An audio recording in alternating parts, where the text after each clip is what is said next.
maning jajalanan sukertaning bawana iblis lah. Alah dalah. Lah kok dadi Bagong ucape ndrewili kaya grojokan nyerwete kaya betes semono pategalan. Wah, langap-langap. Ucape nang ngarepe Kyai Prabu Darma Kusuma ngina karo Kyai Prabu Ndorowati. Parat. Tru, gentenan, Tru. Gentenan piye? Wong sing muni-muni kok sing kudu wani nanggung perkarane. Wah, cilaka iki, asem iki. Waduh. Dewi senengane ora gagas kok. Neng kene neng sapa iki ora gagas. Kowe ket mau tak bandemi krikil iki mergo aku arep ngandani nek ning kene ana Sinun Mandura. Urang gedhe. Soalnya nek bandem aku iki batako. Oh iya. Aja men krikil. Wah, cilaka iki Bagong. Nun. Kowe muni apa mau? Sing pundi oke. Kowe mau ngurman piye? Ah nggih, saking ngarep tekan mburi niki wae akeh banget lek kula omongke. Sing dikersake sing pundi? Kowe mau nguman-uman karo Kyai Prabu Ndorowati ya. Kowe nguna-unake Kyai Prabu Kresna. Kowe nguman-uman karo Kyai Prabu Ndorowati. Kowe ngerti ora? Kresna kuwi sapa? Kresna muni Ratu Ndorowati. Karo aku sambunge apa? Lho, pun ijab napa? Ndut. Cengengesan. Tak kira nek wis ijab e, ajare pertanyaane sambunge apa? Nek sambung tresna, ayo. Gong ora cengengesan kuwi diglandang nenggala modar kowe. Ya kene Satra aku iki nek dinesane wong ora iso wangsulan e. Lho, ngene to. Kene to diwangsuli kowe iki mau tak wangi saiki aku diwangi genti. Ambok diwangsuli wong sing gawe masalah kowe kok. Aku senengane mung gawe masalah. Ning ngrampungi ra iso. Aku gawe masalah, senenge. Ndak sepi kahanane. Aku iki nek ora tak gawe masalah iki gawe Satra. Ya. Tenang bae, Gong. Eneng aku tak wangsulan. Lho iki Petro sing maju ya. Kula sing mburi kok. Wis gak wangsulan. Ya kok sing alon-alon. Nuwun sewu. Kula sing nyuwunaken pangapunten adi kula Bagong Sinun. Bagong niku lare ndugal kewarisan. Sak omong-omong niku nek perlu ora usah digagas. Mergo omongane Bagong niku nek digagas marai mangkel, marai nesu pun mboten usah dipenggalih. Yen lumrah ora bakal tak gagas. Sepisan pindho, Bagong rasane mengi Prabu Ndorowati ora bakal tak gagas. Ning bareng ganeping ping pira bola bali ngunake Prabu Ndorowati. Kuwi dadi murkane Ngata Mandura Prabu Baladewa. Aku ora trima yen to adiku Ndorowati diuna-unahi karo Bagong. Nggih, kula sing nyuwunke pangapura. Ora ana pangapura kanggo Bagong. Gong. Terserah ling rembug kono. Aku wis pet-petan ya, Tru. Ah ngopo mergane? Ha iki kok dadi masalah ora rampung-rampung. Kowe nyoba nyuwun ngapura dhewe. Gah, lho. Aku iki mbok nyuwun ngapura mbok menawa ayem. Wis ayem ora ayem. Wis nguneke aku wong edan. Mau aku teko dunake ra tata krama. Ha iki terus piye? Wis waneni wae. Waneni dongkulmu mlocot kuwi. Sing arep wani Sinun Mandura sapa? Aku kowe. Aku ora wani kok. Ayo wis ayo mulai. Iki piye to Gong awake? Wae nek ra wani alah dene, Tru. Waneni. Nek engko Sinun Prabu Baladewa muntap, aku sing nandangi. Sisan gawe ngarep kene. Kene, aku ndak tak kokean omong. Nek wani ge wani kene. Lah sembodo. Engko nek dikongkon bapak aku pimpinane lho, Gong. Kowe mburi rasa melu-melu. Saiki ndi? Sapa sing iso wangsulan? Meng aku. Piye karepe Mas? Lho. Karepe piye? Lho, sermu piye? Aku takon karo kowe kok. Karepmu piye? Kowe wani karo Kyai Prabu Ndorowati? Mboten. Lah kok kowe ngune-uneke? Kula ora ngune-uneke, meng ngrasani. Ngrasani kok ana wonge. Ha salahe nang kene.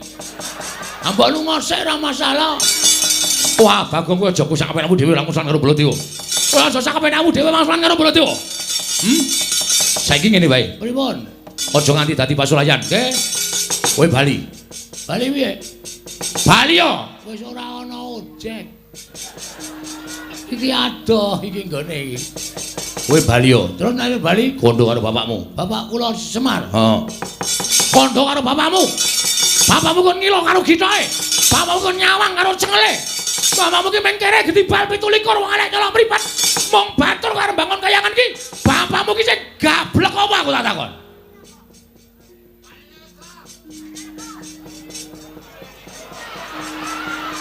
Gong. Ngapa? Kowe iki ngopo ya mentateng barang iki? Nek ora wani rasa cerewet. Bapak lho truk iki. Iki sing dunekke bapak. Bapak kita sembah. Bapak loro tak presake. Tak tilaki tak gawake intip. Men bapak iki aja nganti kena apa-apa. Saiki bapak dunek-unekke. Ora semangkean kowe bol. Lho. Bol piye? Jenengmu Baladewa kon ngundang apa? Jeneng Baladewa kok ora gelem diundang bol. Kon ngundang Ambeyen. Wes. Bagong kurang ajar tenan. Wes meneng tro, nek ora wani metu sik ana. Ana metu sik aku tak metu keri. Aku nek marem tak metu. Saedan ora. Ngene Mas, kowe aja suwiya-wiya karo bapak. Kowe nguneke bapak wong kene gedhi bal 17 wong ala nyala mripat. Bapakku ming batur. Nyatane ngono. Kuwi disawang saka ngendi? Aja ngawur kowe. Bapak ki nek disawang lahir pancen kere. Pancen gedhi bal 17 wong ala nyala mripat. Ning baten bapak kae dewa. Kae Sang Hyang Ismanta. Salah, ha? Ismaya. Ismaya apa Ismanta? Ismaya. Kowe ning KTP ki Ismanta. Kuwi sing salah sing nyatet KTP. Ora positif kok takonane Semar. Kae Sang Hyang Ismaya, Ismaya ta? Ismaya. Kae kangane Bathara Guru bol.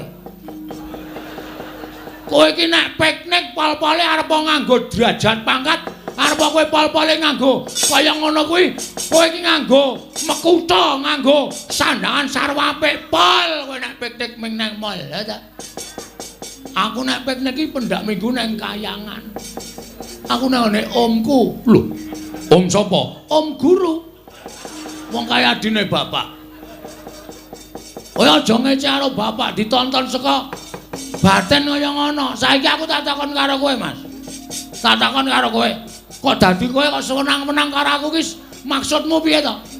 Kok kowe seneng-menang karo Bagong, ha?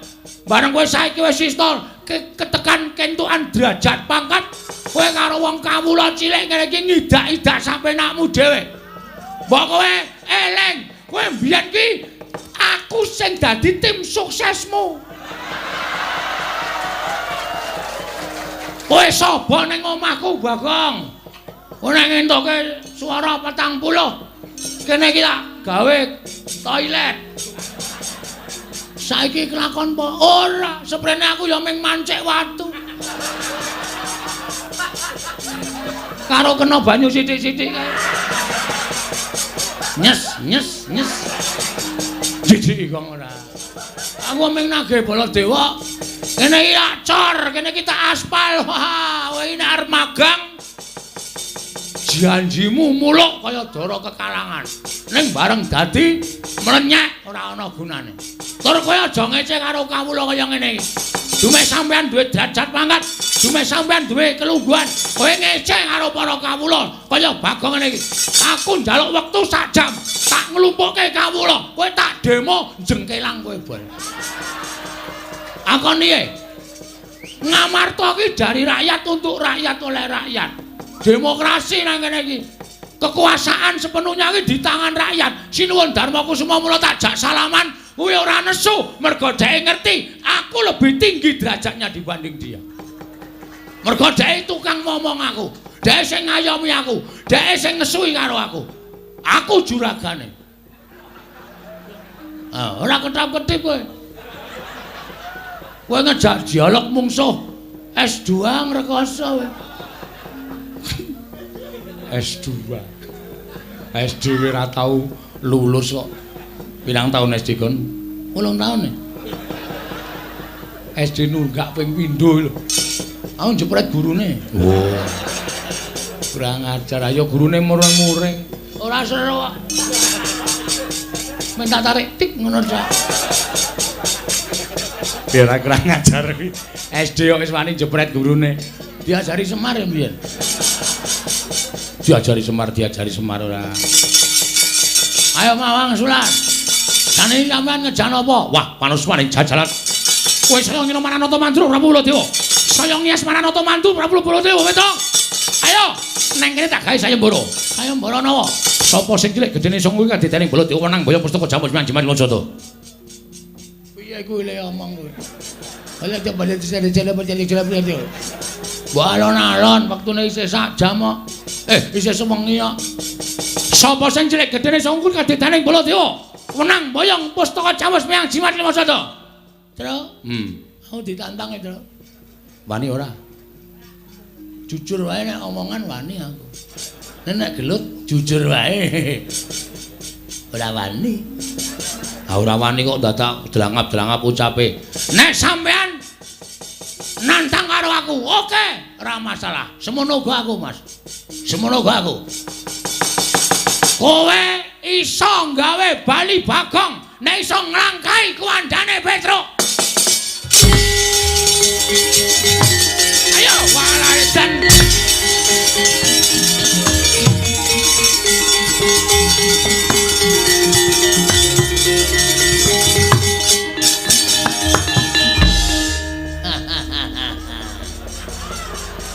Mungsuh wong cerdik.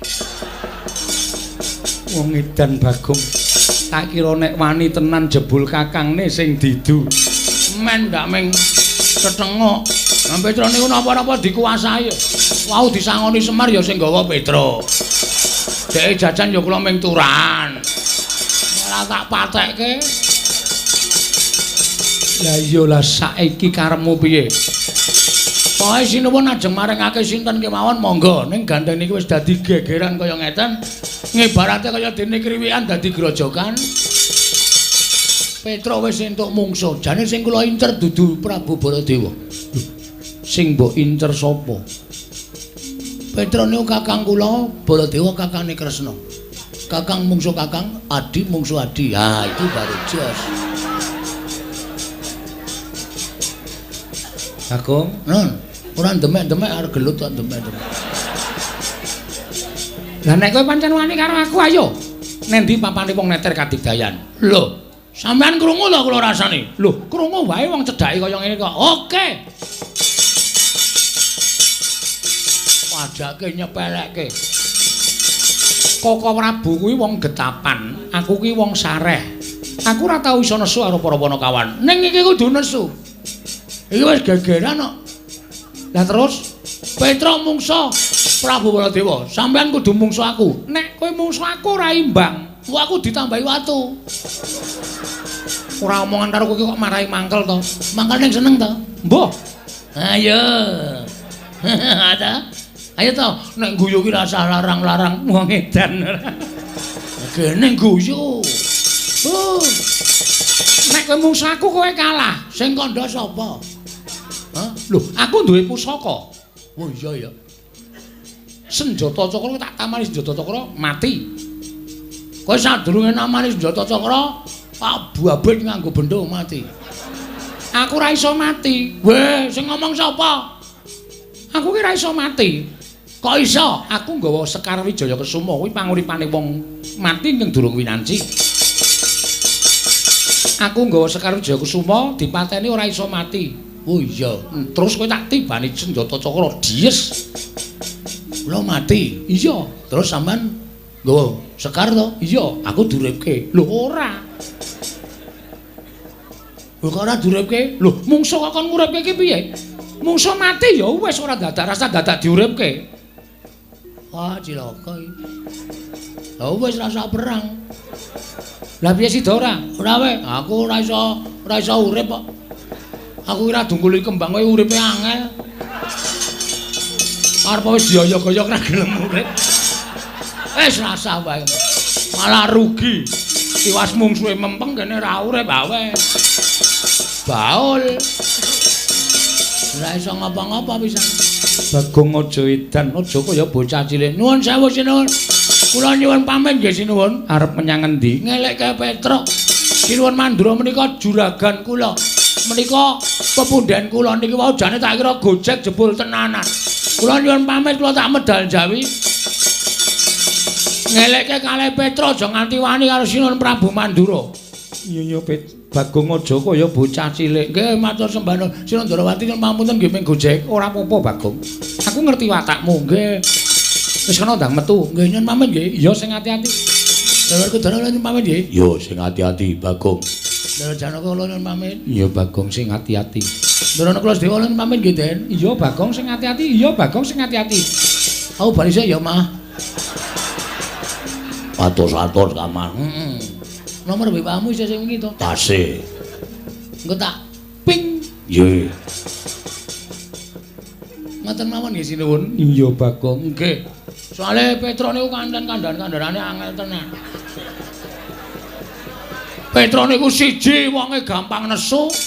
Mbok bener mbok luput mesti nesu. Ha niku lho kula sing marahi ora jenak nek ngejak Petra nang ndi-ndi. Iki mau jenengan nggih prisa piyambak to karo Prabu Baladewa kok wani Petra niki ya ora jajal.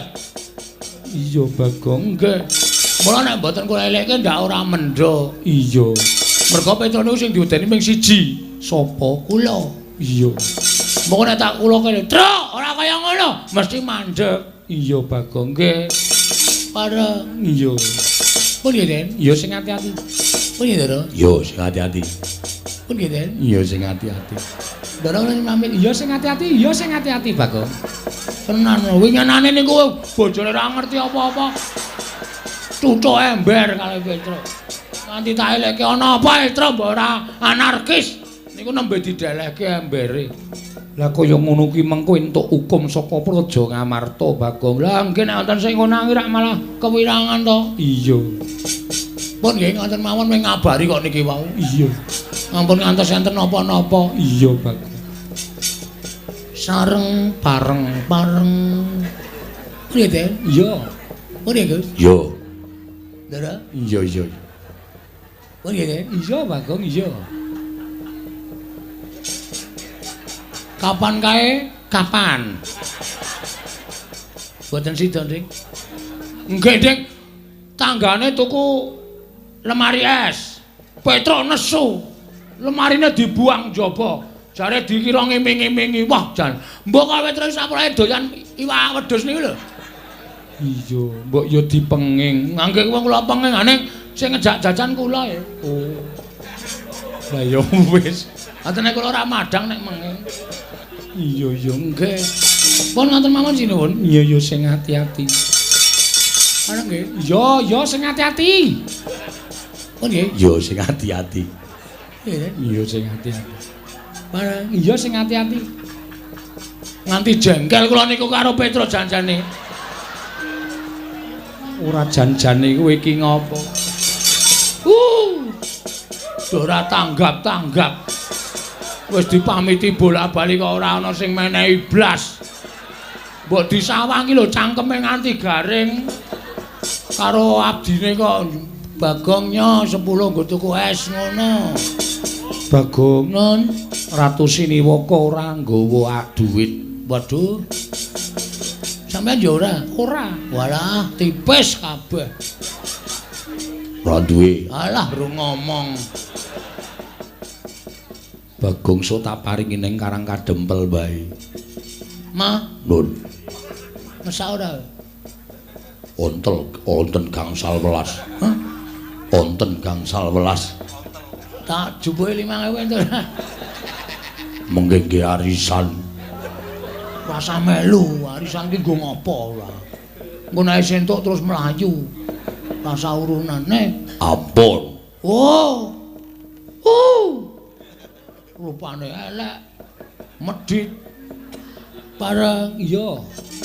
Bareng. Yo, Bareng. yo, Bareng. ketak dasmu. Mboten.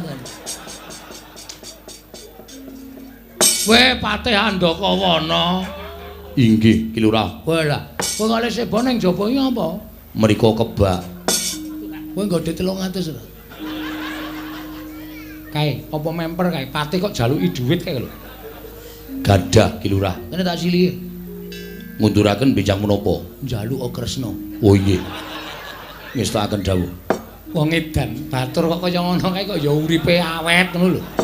Lah wong ratu kok nek nganti krungu wong pirang-pirang nak ya isin to Werkudara. Kresna kok utangan Ndakawana kuwi lho. Mongko sing njaluk Bagong ora urus kuwi. Wah, Bagong pancen kaya ngono kae. Iki Tumenggung sapa iki? Kae malah isin njaluk Tumenggung barang kae. Anu kula menika wis sak ngaturke jenengmu sapa? Kowe ngerti to aku sapa? Aku abdi kinasih negara Ngamarta. Aku ki wong duwe derajat arep batur ning aku duwe kedudukan. Nggih. Njaluk ditik. Lho. Namung wonten 50. Terus kene 50 ora masalah sing penting lamun dadi Tumenggung lancar ya. Nggih. Munduraken benjang menapa? Njaluk Werkudara. Oh nggih ngestakaken dawuh. Wah, gecek ndase tenan. Buang perkara tenan. Yayi, wonten paring ngadawu. Kliwanana kula nyuwun pamit. Amenggak kamurkanipun Koko Prabu Baladewa, Koko Prabu. Ing ngatos-atos mugi-mugi negari Ngamarta mboten wonten lampan menapa-menapa Koko Prabu.